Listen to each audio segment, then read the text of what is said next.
Como sempre, obrigado pela sua audiência, pela sua companhia. Os olhos do mundo estão voltados para a COP30, que finalmente começou nesta segunda-feira em Belém. Além dos chefes de Estado, 50 mil pessoas participam da conferência da ONU. Então, direto para a capital do Pará, Patrícia Costa chegando aqui com a gente. O balanço desse primeiro dia importante da COP, as discussões, os bastidores também. Tudo bem, Patrícia? Bem-vinda, boa noite para você.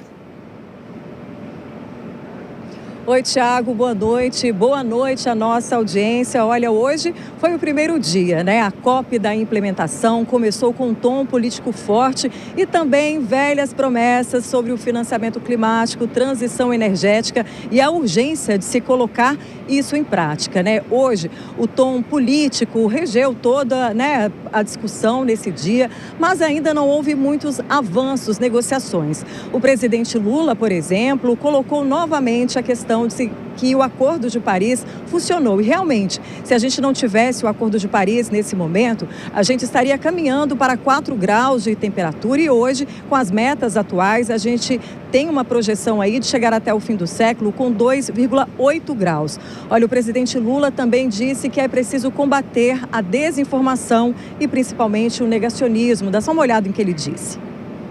É momento de impor uma nova derrota aos negacionistas.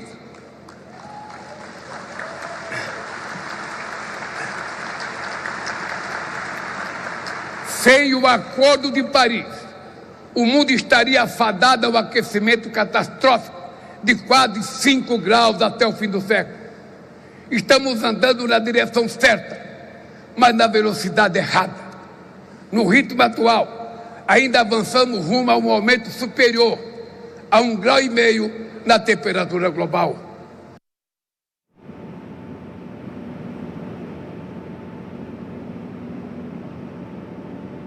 Olha, países aí,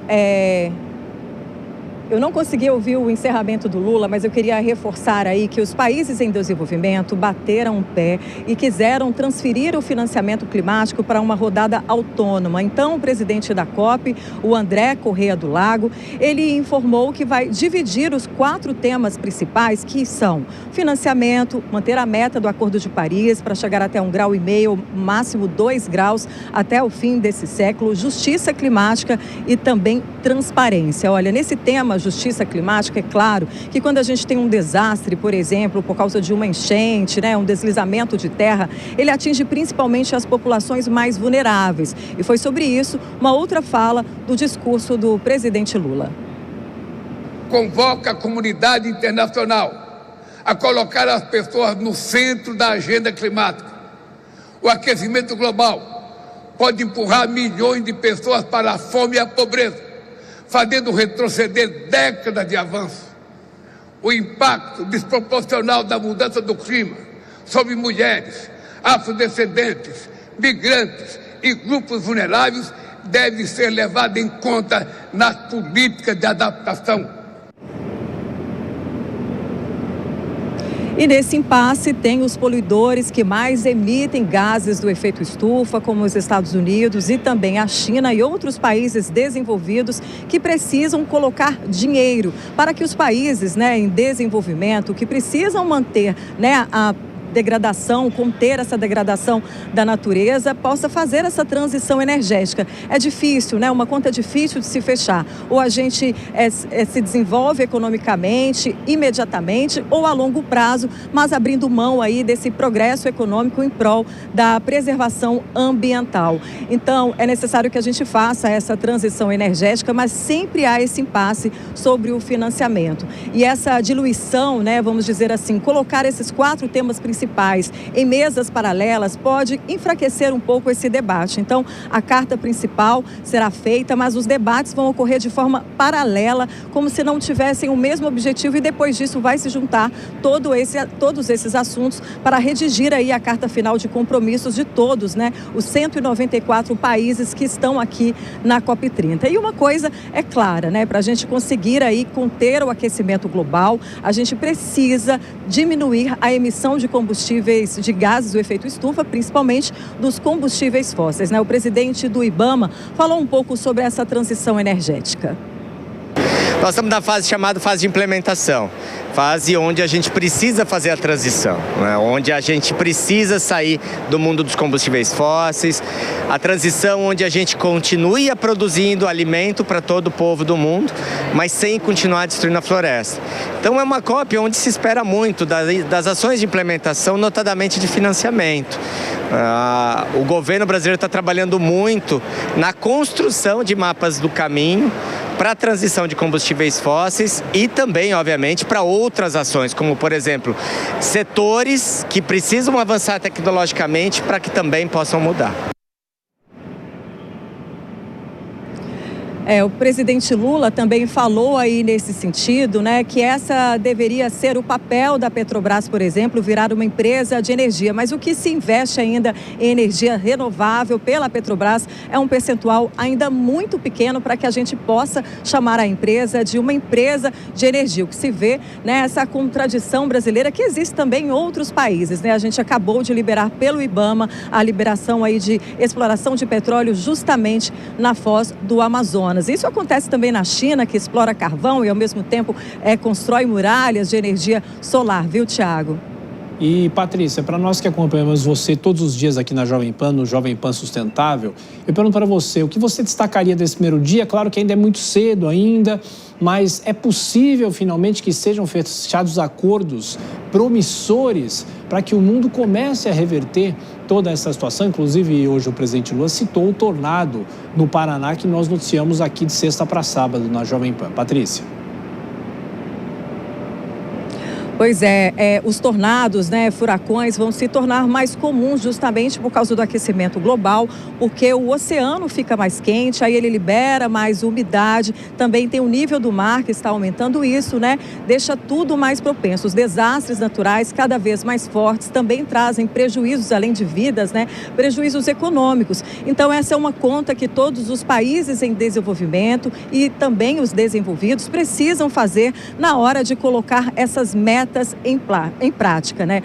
Olha, a gente precisa aí de mais ou menos $1 trilhão nos próximos 3 anos para colocar todos os compromissos em ação, né? A gente já falou de muitos discursos, muitos acordos foram feitos, mas o que acontece é que nesses 30 anos sabe-se dos problemas, sabe como conseguir atingir a solução, mas falta dinheiro. Quem coloca o dinheiro na mesa, quem paga essa conta. Então, amanhã vai haver mais uma rodada técnica, negociadores, diplomatas de vários países, as salas aqui, inclusive, que a gente nem pode entrar, porque ali eles estão debatendo esse assunto, viu? Primeiro, existe um rascunho, eles colocam ali o que estão de acordo e o que não querem, né, nesse acordo, e aí depois volta para a mesa de negociação para conseguir atingir, né, um texto final. Então, a gente espera agora que, né, os países desenvolvidos, que são quem deve, né, financiar essa transição energética no mundo todo, fechar negócios, aqui também vai ser tratado muitos mecanismos, né, como o Fundo de Florestas Tropicais, que foi lançado pelo governo, que pode aí ser um ativo econômico em que os investidores tenham dinheiro de volta, não só em doações. Então, tem outros mecanismos, como também a descarbonização a partir aí do carbono, né, da venda de carbono. Então, tudo isso coloca o Brasil numa situação privilegiada de ser um país que pode receber muitos investimentos e também por ter a floresta amazônica, né, a maior floresta tropical do mundo, a segunda maior em biodiversidade. Então, a gente tem um ativo natural e econômico muito forte para conduzir esse debate e chegar a um acordo até o fim da conferência, né, Tiago? Patrícia Costa, direto de Belém. A qualquer momento você volta. Fique à vontade para voltar com outras informações e a gente vai continuar de olho na COP. Bom trabalho para você. Vou chamar já os nossos comentaristas, entrando aqui nos estúdios Deise Siocari, no nosso telão Nelson Kobayashi. Tudo bem, Deise? Boa noite para você, bem-vinda. E a expectativa é muito grande, né, para que essa COP tire muita coisa discutida já em outras COPs do papel, mas é saber. Agora, o presidente Lula fez um discurso nessa abertura, um discurso lido, e colocou, claro, todas as projeções que o Brasil defende e também da própria diplomacia, né? Boa noite para você. Boa noite, Tiago. Boa noite, Kobayashi, audiência da Jovem Pan. Pois é, a gente não viu nenhuma surpresa no discurso do presidente Lula, né? Ok, foi um discurso lido ali, mas ele fez o que ele costuma fazer, né? falou dos países ricos, de como que eles são, abre aspas, um inimigo em comum, falou da possibilidade do Brasil liderar a questão de tirar os combustíveis fósseis e falou também de negacionismo, né? Então, nenhuma dessas pautas ela é alheia ao que a gente já ouviu no presidente Lula, mas eu reitero aqui a contradição no discurso dele, né? Porque ele fala sobre a possibilidade do Brasil liderar a transição energética no mundo, e existe essa possibilidade, mas no mesmo momento em que ele anuncia isso, que ele fala dessa possibilidade, a gente está começando a exploração na foz do Amazonas, né? Então, existe uma contradição muito forte aí entre fala e discurso do presidente Lula, né? Para que aconteça essa transição energética que ele tanto defende, isso exige de um governo um posicionamento político, atitude, proatividade e investimento. E é tudo que o Brasil não tem feito. O Brasil, quando a gente olha, ele está fazendo um movimento exatamente contrário, né? Ele vai explorar a margem equatorial, uma margem que tecnicamente já foi provada que tem uma sensibilidade muito grande. Então, o que a gente percebe nesse primeiro dia é que existe uma expectativa muito alta, um discurso que vai contra o que o Brasil tem feito em relação ao meio ambiente, e aí fica naquela, né? O discurso é verde, mas a atitude ela continua marrom. Kobayashi, separei alguns itens aqui do que foi discutido na COP e algumas questões de avanço já. O início da COP30 teve, até agora, 110 metas climáticas entregues. O número representa 71% das emissões globais. Poluidores como Índia, Irã e Arábia Saudita não submeteram o documento à ONU, e a Alemanha considerou ser arriscado investir em um fundo de florestas, né? Esse fundo que está propondo o governo brasileiro, mas o ministro da Fazenda, Fernando Haddad, afirmou que até o fim do ano, ou seja, daqui a um mês, mais ou menos, a Alemanha já vai ter um posicionamento, ao contrário de outros países, como a própria Noruega e até Portugal, que nesse fim de semana fizeram sinalizações para esses recursos. Eu pergunto para você, é possível esperar algum avanço ou ainda a gente fica naquela expectativa? Porque a gente sabe que eventos como esse são importantes, mas na ponta não dão muito resultado, não trazem os resultados esperados. Bem-vindo, Kobayashi, boa noite para você. Boa noite, Thiago. Boa noite, Deise. Boa noite a todos que nos acompanham aqui no Jornal Jovem Pan. Olha, Thiago, melhor do que pedir doações mundo afora é vender. E vender lucrando muito. Eu acredito que o Brasil perdeu uma grande oportunidade em apostar no TFFF, mais um fundo para sair com pires na mão, mundo afora, pedindo contribuições para a preservação do meio ambiente, em troca de que esses países sejam considerados amigos do verde e, portanto, países compromissados com as metas e as métricas e tudo que sai dessas cartas dos encontros como o da COP, e nesse caso como o da COP30 sairá. Eu acredito que o Brasil deveria apostar naquilo que pode colocar o país no topo da economia mundial, que é justamente o mercado de crédito de carbono. Melhor do que o presidente estipular um novo Fla-Flu, uma divisão, um nós contra eles, e agora, inclusive, atribuindo a quem não é muito afeto ao tema ambiental o termo de negacionista, melhor seria ele conscientizar, principalmente o agronegócio brasileiro, que já avança muito, mas descoladamente do governo em matéria de transição energética, porque com isso, além dos lucros todos do agronegócio, também há os lucros todos do mercado de crédito de carbono, que precisa ainda de uma melhor regulamentação, principalmente em nível internacional. E aí o Brasil deveria liderar isso, deveria liderar nos blocos todos a melhor regulamentação, os critérios utilizados nesse mercado, porque não só a iniciativa privada brasileira no agronegócio e na indústria, e principalmente no agronegócio e na indústria e em outros setores da economia brasileira, mas também no poder público, com as áreas de preservação ambiental permanente,